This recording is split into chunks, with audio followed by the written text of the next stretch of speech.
स्वतंत्र supreme court, निष्पक्ष supreme court, संविधान का कस्टोडियन सुप्रीम कोर्ट सरकार का भोंपू भी नहीं बन सकता। क्योंकि अगर वो सरकार का भोंपू बनता है तो फिर ये माना जाएगा कि वो स्वतंत्र सुप्रीम कोर्ट नहीं है, वो संविधान का कस्टोडियन नहीं है। सरकार जो कहती है वो जो है उस पर मोहर लगा लेता है। जस्टिस काटजू ने कहा कि जब justice Chandrachud Allahabad high court के चीफ जस्टिस थे तो हर शनिचर इतवार को वो दिल्ली चले आते थे लॉबिंग करने, ताकि जल्दी से जल्दी सुप्रीम कोर्ट में जाएं, ताकि वहां ये इतिहास दोहराया जा सके कि इनके पिताजी चीफ जस्टिस थे तो ये भी जो है चीफ जस्टिस बने। कई विवादास्पद फैसलों में भूमिका निभाई थी, जिसमें आपका जो है राम जन्मभूमि भी था, और जस्टिस लोया के जो मामले में सुप्रीम कोर्ट ने लीपापोती हुई है उसमें भी जस्टिस चंद्रचूड़ उस बेंच में भी। Chief justice D.Y.. चंद्रचूड़ साहब के शरीर में एक बेचैनी है। बेचैनी इस तरह है कि उनको लग रहा है कि उनके कार्यकाल का मूल्यांकन किस तरह होगा।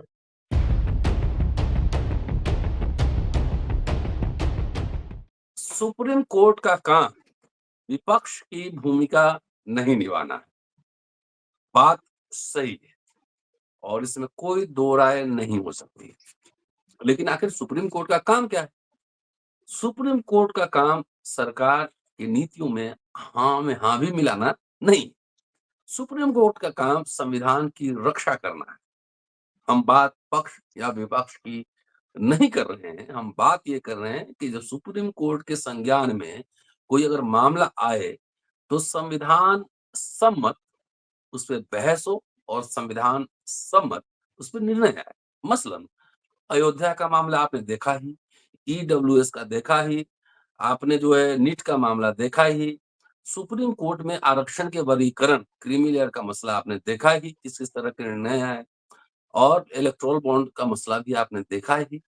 तो अगर आधे अधूरे निर्णय हों और वैसे निर्णय हों जो संविधान सम्मत नहीं हो, तो जाहिर है वो किसी न किसी के पक्ष में जा रहा है, और पक्ष में किसके जा रहा है? तो सरकार और जो सरकारी सोच है। तो इसलिए सवालिया निशान किसी भी संस्था की कार्यशैली पे उठाए जा सकते हैं। दोस्तों, रतन लाल बोल रहा हूँ और आप देख रहे हैं अम्बेडकरनामा। चर्चा आज इसी विषय पे होगी। मैंने पृष्ठभूमि बना दी है, लेकिन उसके पहले डॉक्टर अंबेडकर के एक भाषण का मैं आपको रेफरेंस देना चाहता हूँ। पूना डिस्ट्रिक्ट लॉ लाइब्रेरी 1952 में डॉक्टर अंबेडकर का एक भाषण है, जहां पे जजेस बैठे थे, वकील बैठे थे, और भाषण का शीर्षक है, मैं शीर्षक बताता हूँ, कि लोकतंत्र को सफलतापूर्वक चलाने की शर्तें। और क्या क्या शर्त होंगी? उन्होंने 7 शर्त की बात की है। उसके पहले उन्होंने पृष्ठभूमि की बात की है कि लोकतंत्र क्या है, इसके मायने बताए हैं, और एक परिभाषा उन्होंने दी है लोकतंत्र की। वो परिभाषा मैं आपके सामने रखता हूँ, और उसके बाद 7 जो शर्तें बताई हैं वो मैं वीडियो इस पर बना चुका हूँ, लेकिन आज प्रसंगवश ये रेफरेंस देना मुझे उचित लगा। लोकतंत्र की डॉक्टर अंबेडकर की परिभाषा है सरकार का वह स्वरूप और पद्धति जिससे लोगों के आर्थिक और सामाजिक जीवन में बगैर रक्तपात किए क्रांतिकारी परिवर्तन लाए जाए। यही डॉक्टर अंबेडकर की परिभाषा है। और उसके बाद उन्होंने 7 शर्तें रखी हैं कि अगर किसी भी डेमोक्रेसी को अगर सक्सेसफुल होना है तो इन 7 शर्तों पर बात होनी चाहिए। उस शर्त का भी और बात करूंगा, लेकिन मैंने रेफरेंस यहाँ दे दी। जेपी सिंह साहब यहाँ पर हैं, और उनसे जो सुप्रीम कोर्ट के चीफ जस्टिस के हवाले से जो बातचीत हुई है उसके उस संदर्भ में जेपी सिंह साहब से चर्चा करेंगे। स्वागत है सर।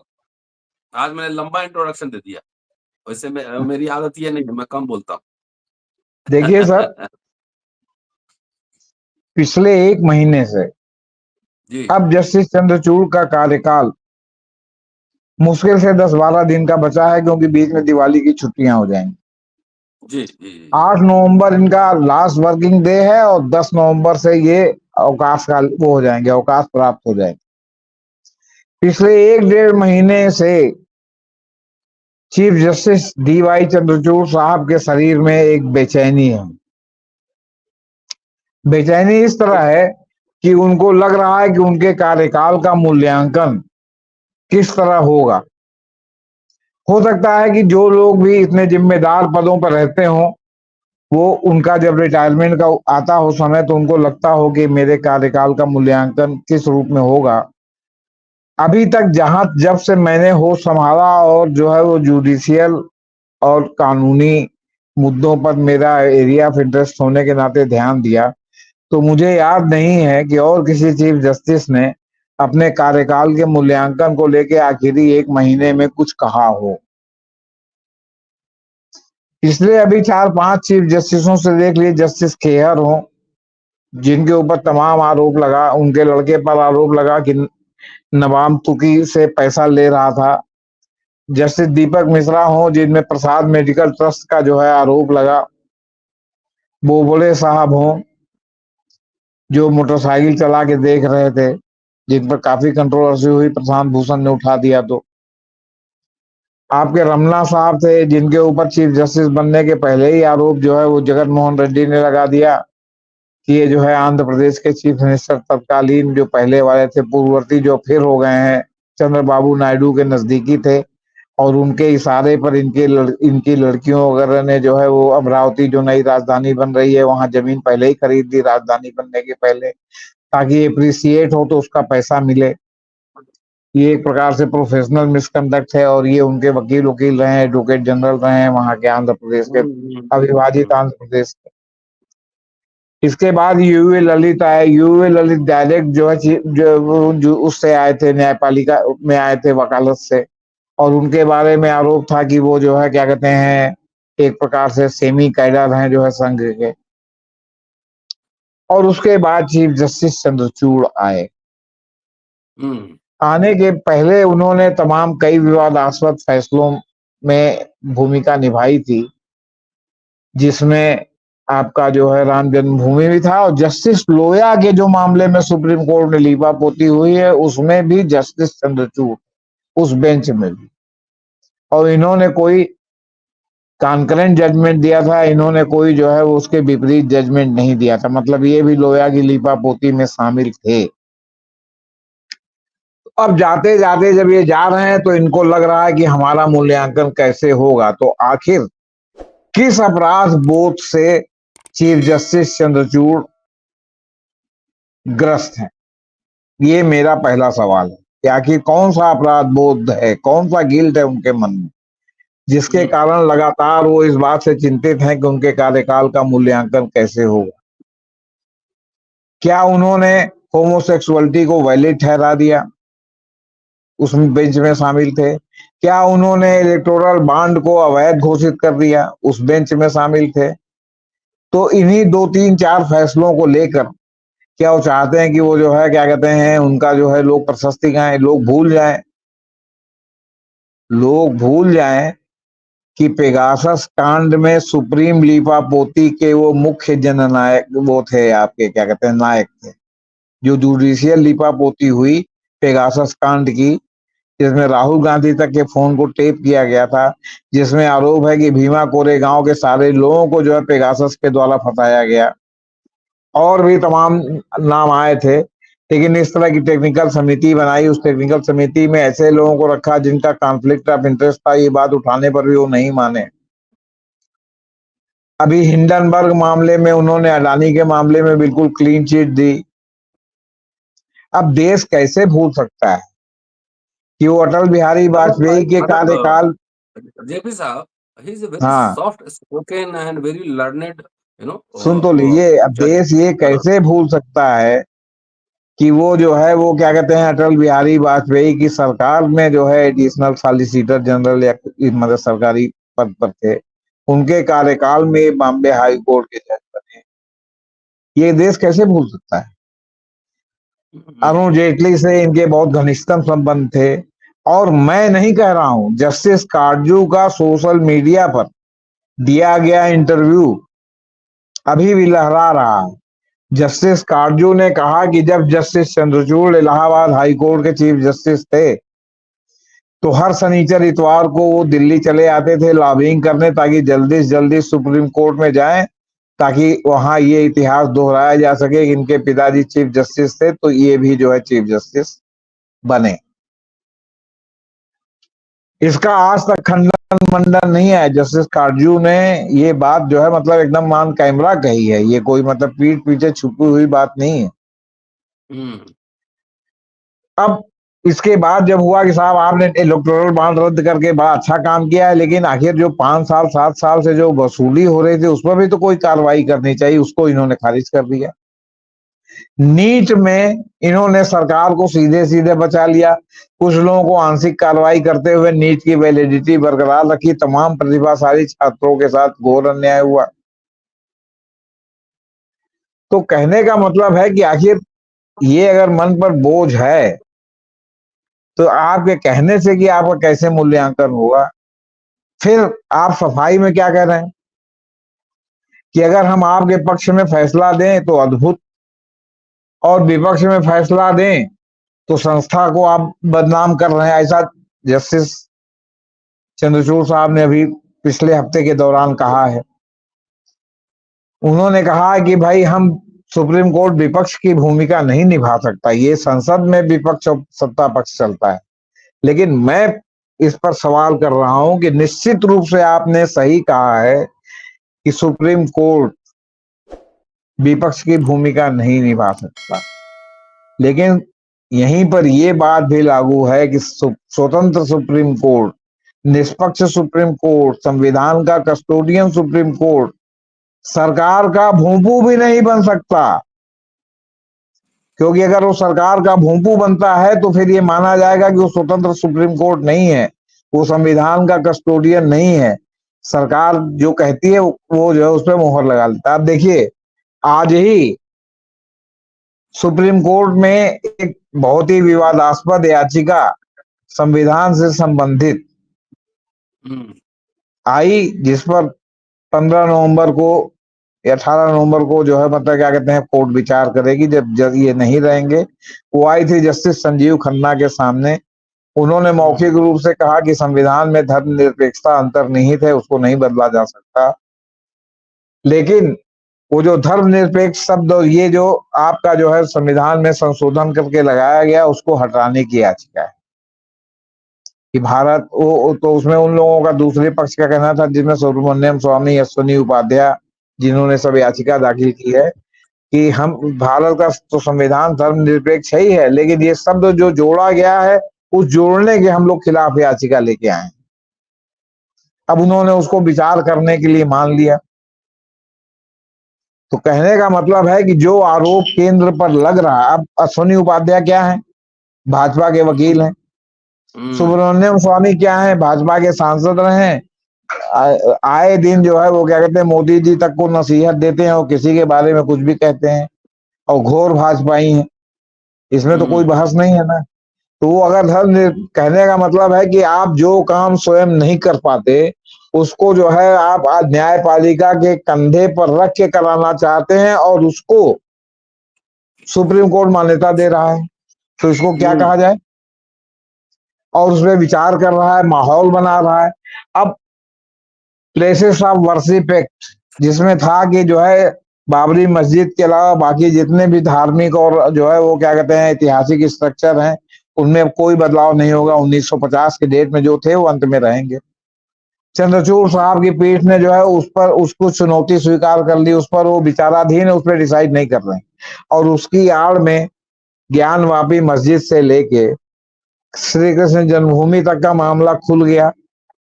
कभी सर्वे हो रहा है तो कभी सर्वे के खिलाफ आदेश हो रहा है, तो कभी ये हो रहा है तो कभी वो हो रहा है। कहने का मतलब कि वो जो है जनता के बीच में मन जागृत है, और जो हिंदू मानसिकता है उसको कहीं ना कहीं वो सप्लीमेंट कर रहा है। जो देश में दंगे का माहौल बनाने की सत्ताधारी दल द्वारा कोशिश हो रही है उसको जो है वो सीमेंटेड कर रहा है। तो चंद्रचूड़ साहब, आप सबसे पहले वही डिसाइड कर देते चीफ जस्टिस साहब मान्यवर मिलाड, कि वो जो पास हुआ था नरसिम्हा राव के समय 1950 में जो धार्मिक स्ट्रक्चर था, ऐतिहासिक स्ट्रक्चर था, अब उसमें बदलाव नहीं होगा। तो आप उसी की संवैधानिकता पहले डिसाइड कर देते और फिर कहते जब उसकी संवैधानिकता डिसाइड हो जाएगी। लेकिन आपने एक ज्वालामुखी का मुहाना छेड़ दिया, और ज्वालामुखी की तरह जो है सब चीजें निकल करके भले देश में सांप्रदायिक माहौल खराब करें, और आप चाहते हैं कि लोग कहें कि ऐसा चीफ जस्टिस तो आज तक कभी हुआ ही नहीं। आप बड़े चिंतित हैं कि आपकी इमेज के लोग को लोग लेकर के क्या कहेंगे, आप विपक्ष नहीं है तो ये आप सत्ता पक्ष नहीं है तो क्या है। फिर आपने लगे हाथ कल कह दिया, वो अपने गांव आप गए थे जो है महाराष्ट्र में, और जहां लोगों ने आपका सम्मान किया वहां आपने कहा कि जब अयोध्या के फैसले पर पहुंचना था तो मैं ईश्वर की शरण में चला गया कि हे भगवान इसका कैसे निराकरण हो, और जो ईश्वर से मुझे प्रेरणा मिली तो मैंने निराकरण करना किया। अरे मान्यवर, 5 जजों की संविधान पीठ थी, आप अकेले नहीं थे, तो आपने तो ईश्वर की प्रेरणा से अपना जो है व्यू रखा। बाकी 4 लोगों ने किस प्रेरणा से जो है अपना व्यू रखा, जो सर्वसम्मत फैसला था। और आप में इतनी भी जो है न्यायिक नहीं सिग्नेचर जब जहां जवाबदेही नहीं थी कि हमेशा होता है सुप्रीम कोर्ट भले 5 जज लिखे, 6 जज लिखे, 9 जज लिखे, अगर वो सर्वसम्मत से फैसला होता है तो या तो सब जज लिखते में माना जाता है, लेकिन एक लिखने वाले जज का नाम सर्वोपरि ही रहता है कि लिखा उसने, सपोर्ट इन्होंने किया। अलग अलग लिखते हैं तो भी लोग सपोर्ट करते हैं, तो अलग अलग फैसला रहता है।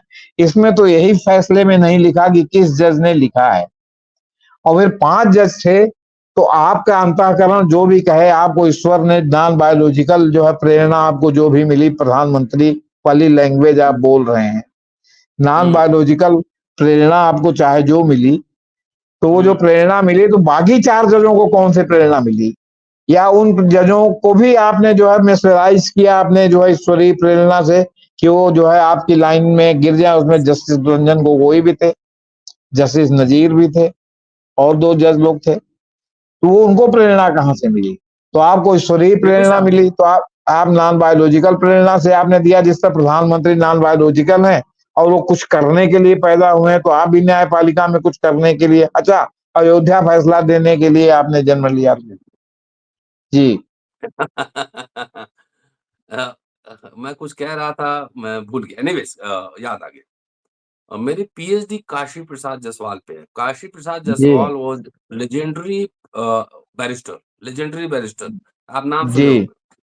जी और हिस्टोरियन, साहित्यकार, न्यूमिस्मैटिस्ट, मुद्रा शास्त्र में काम करते थे, पुरातत्व के विशेषज्ञ थे, 8 भाषाएँ जानते थे जी और एक्सटेंसिवली उन्होंने लिखा है। तो मैं वकालत का टेक्निकल पक्ष नहीं जानता, लेकिन एक वकील अगर हो बढ़िया, तो कैसे काम करता है ये मैं समझता हूँ। मेरी पीएचडी 6 किताबें भी हैं उन पे। और मैं ये कहना चाहता हूँ कि एक आम आदमी की हैसियत से आप किसके पक्ष में, किसके खिलाफ आप फैसला दे रहे हैं, ये हमारा कंसर्न नहीं है। हमारा कंसर्न ये है कि क्या आपका फैसला संविधान सम्मत है कि नहीं, और मैं समझता हूँ कि जुडिशरी का काम यही। जी, जेपी साहब। जी, आपने बिल्कुल सही कहा। फैसला अभी आपने सुप्रीम कोर्ट में जो न्याय की देवी अंधी है थी, जो अंग्रेजों की मतलब एक का कंसेप्ट था कि न्याय अंधा होता है, किसी के पक्ष में फैसला हो सकता है, हालांकि उनके जमाने में भी चीन चीन के फैसला हुआ, पहचान के सब कोई। पहचान के साथ फैसला हुआ था। तो आपने उसकी पट्टी हटवा दी और संविधान हाथ में पकड़ा दिया तलवार की जगह। हुँ, आप क्यों नहीं भगवान से प्रेरणा लेने के बजाय आप जो है वो क्या कहते हैं, जगह जगह कहते संविधान। हैं, या अभी भी जो 10 दिन बचा है कि हमने संविधान के अनुसार सब फैसले दिए हैं, हुँ, हमने जो है देश हित, राष्ट्र हित या ईश्वर हित, इनको जो है परे रखा है। हमने कसम संविधान की खाई है।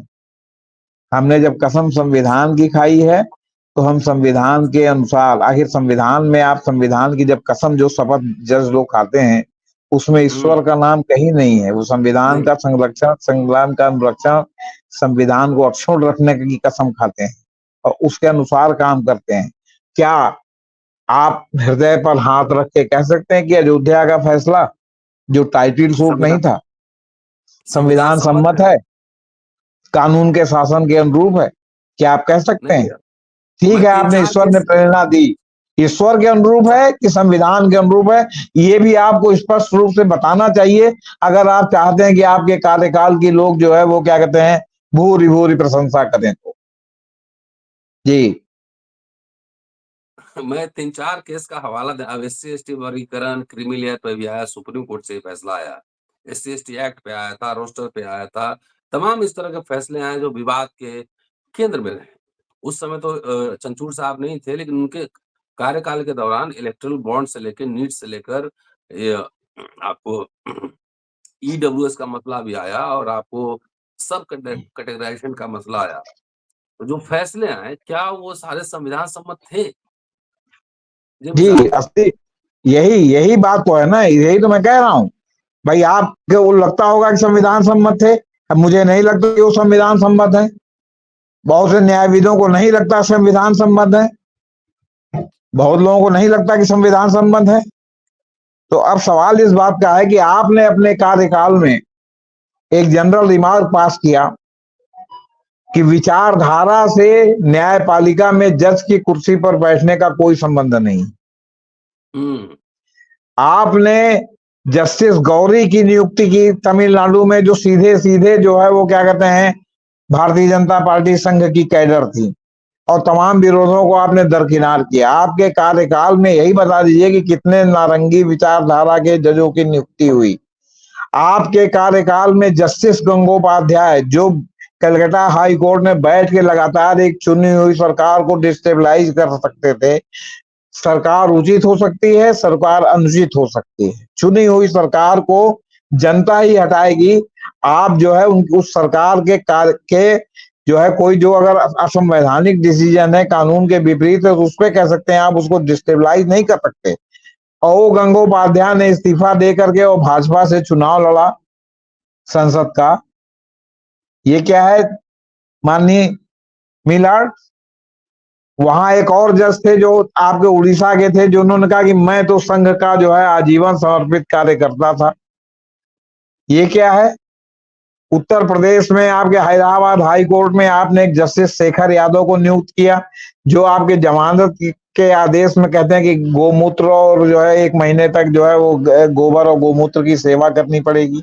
ये कौन से सीआरपीसी में लिखा हुआ है? अभी आपके जो है आपके कर्नाटक हाई कोर्ट में एक जज साहब जो है, उन्होंने जो है आप ही के कार्यकाल में नियुक्त हुए हैं, आपकी अध्यक्षता में जो सुप्रीम कोर्ट चल रहा है उसी के अंतर्गत है, जिन्होंने कह दिया कि साहब वहां मुसलमान ज्यादा है तो वो पाकिस्तान है। अभी एक और कर्नाटक हाई कोर्ट के एक जज साहब ने इसी तरह की जो है उल जलूल टिप्पणी की है। ये सब क्या है माई लॉर्ड? ये सब जो हुँ। लगातार हो रहा है आपसे बता है, तो आपने कितने लोगों को नियुक्ति किया है? आपने न्यायपालिका को सीधे कान पकड़ के नहीं, परोक्ष रूप से कान पकड़ करके एक प्रकार से कमिटेड जुडिशियरी की ओर ढकेला है। आपके कॉलेजियम के द्वारा जो हाई कोर्ट में चुने हुए जज लोग हैं, पहले आईबी की रिपोर्ट होती थी कि अगर कोई राजनीतिक विचारधारा का जज है, विचारधारा विशेष का, तो उसकी जज के रूप में नियुक्ति नहीं होगी, क्योंकि उससे जो है न्याय की गुणवत्ता प्रभावित होगी। क्या आपने हुँ। इसका पालन किया? आप बताइए ना लोगों को कि आपने इसका पालन किया कि नहीं किया जी। है? आपने हिंडनबर्ग मामले में, इतना बड़ा मामला हुआ, आपने अडानी के पक्ष में लीपापोती की कि नहीं? सेबी की प्रमुख माधवी बुच पे इतना बड़ा आरोप लगा है, कॉन्फ्लिक्ट ऑफ इंटरेस्ट का मामला आया है, आपने क्या किया सुप्रीम कोर्ट में बैठ के? पेगासस में इतने बड़े पैमाने पर सब गड़बड़ी हुई है, और पेगासस से, और आपने जो है क्या उसमें सुप्रीम कोर्ट में से आपने उसमें बैठ करके किया है? आप बताइए। तो क्या आप चलिए। पर जो आरोप लग रहा है कि आप बीजेपी और कारपोरेट के पक्ष में जो है तमाम फैसले कर रहे हैं, तो ये आरोप का जो है आप अपने आचरण से किसी प्रकार बताइए ना कि कैसे नहीं कर रहे हैं। और फिर आप चलिए, चाहते हैं बहुत कि लोग शानदार कहें कि जी। चंद्रचूड़ साहब से अच्छा कोई जज ही ना हो, आप ये भी चाहते हैं। आपने बड़ा नाम कमाया है अपने पिताजी का, जो है वो जबलपुर वाले केस में फैसला पलट के। तो जबलपुर केस में जो उन्होंने फैसला दिया था और जस्टिस खन्ना ने जो उसका विरोध किया था, तो ये माना गया कि उन्होंने सरकार के जो पक्ष में फैसला दिया है, इंदिरा गांधी से प्रभावित होकर दिया है, और जस्टिस खन्ना जो है वो संघी मानसिकता के थे। तो हुँ। आज अगर आपने पलट करके और जस्टिस खन्ना के साथ आप खड़े नजर आ रहे हैं, तो इससे तो आपने और अपने विचारधारा को पुष्ट किया है कि आप उसी मानसिकता के हैं। आप 99 से लेके बताइए ना कि जब आप जज बने, जब आप सरकारी वकील बने, जब आप ये बने, तो आप किसके कार्यकाल में बने और किसने बनाया? और कौन सा जो है, कौन सी सरकार है जो योग्यता के अधिकार पर जो है advocate general, solicitor general, additional advocate general, additional solicitor general नियुक्त करती है? सब अपने विचारधारा के अनुसार के अनुरूप लोगों को नियुक्त करते हैं। तो उस कार्यकाल में आप नियुक्त हुए तो आपने उस कौन सा जो है आपने वॉशिंग मशीन में अपने को धोया जिससे पता चले कि नहीं आप निष्पक्ष हैं, और फिर आप चाहते हैं कि आपका जो है लोग भूल भूल प्रशंसा करें। आपने मास्टर ऑफ रोस्टर में क्या सुधार किया? आपने विचारधारा विशेष के जजों को अभी फरवरी तक आप जो यूएपीए और पीएमएलए विचारधारा विशेष के जजों को सौंप रहे थे, तो कोई और जजमेंट आ रहा था, अब कोई और जजमेंट आ गया। आखिर जस्टिस गवई जो अभी जस्टिस खन्ना के बाद चीफ जस्टिस उनको भी बनना है, उन्होंने क्यों कहा कि न्यायपालिका के विश्वास में कमी हो रही है, इसलिए लोग अपने हाथ में कानून उठा रहे हैं और भीड़ तंत्र का कानून बन रहा है? क्यों कहा? आप चीफ जस्टिस ऑफ इंडिया हैं, खन्ना साहब would be chief justice of India, वो तो उसके बाद वाले बनेंगे। एक जज सुप्रीम कोर्ट का अगर जो है सार्वजनिक रूप से ये कह रहा है, तो उसका जवाब आप देंगे कि जेपी सिंह देंगे या प्रोफेसर रतन लाल देंगे? कौन देगा इसका जवाब? और ऊपर से आप चाहते हैं कि लोग कहें कि वाह हरे चंद्रचूड़ साहब, वाह हरे चंद्रचूड़ साहब। तो भाई साहब, जो आपका गिल्ट है ना, ये गिल्ट आपको रिटायरमेंट के बाद भी जो है आपका पीछा नहीं छोड़ेगा। उसी तरह जैसे फांसी की सजा देने वाले जज साहब लोग डरते हैं कि कहीं वो जिसको फांसी दिया है उसका भूत आके जो है उनके आंख के सामने जो है वो रात में जो है सफेद कपड़ा पहन के लटकने ना लगे। जी चलिए, शुक्रिया जेपी सिंह साहब। और जेपी सिंह साहब वकील भी हैं और विभाग बोलते हैं। दिनकर की कविता है, समर शेष है नहीं पाप का भागी कोई व्याग, जो तटस्थ है समय लिखेगा उनके भी अपराध। बात यहाँ तटस्थ होने की नहीं हो रही है। तटस्थ होने का मतलब होता है ना स्टेटस को होना, मतलब आप व्यवस्था के पक्ष में जाते हैं। और जस्टिस चंचूर चर्चा में है, और चर्चा किसी व्यक्ति के घर परिवार में क्या चल रहा है इस पे नहीं होती है। इतिहास में आपने कौन सा योगदान किया, कौन सा काम किया, उसकी समीक्षा, भर्त्सना और समीक्षा में फर्क है। कि समीक्षा होती है, भर्त्सना तो पॉलिटिकल पार्टी के कार्यकर्ता टाइप से लोग करते हैं, वो सब गाली गलौज करते हैं। लेकिन एक हिस्टोरियन, एक इंटेलेक्चुअल, एक एडवोकेट, एक पत्रकार हर समय एक व्यक्ति के कार्यों की समीक्षा करता है। यही समझा रहे थे जेपी सिंह साहब। बहुत शानदार बातचीत हुई। पूरा वीडियो देखे, शेयर और सब्सक्राइब करते रहिए। फिर मिलता हूँ जेपी सर के साथ किसी और एपिसोड में। शुक्रिया, देखते रहिए अम्बेडकर।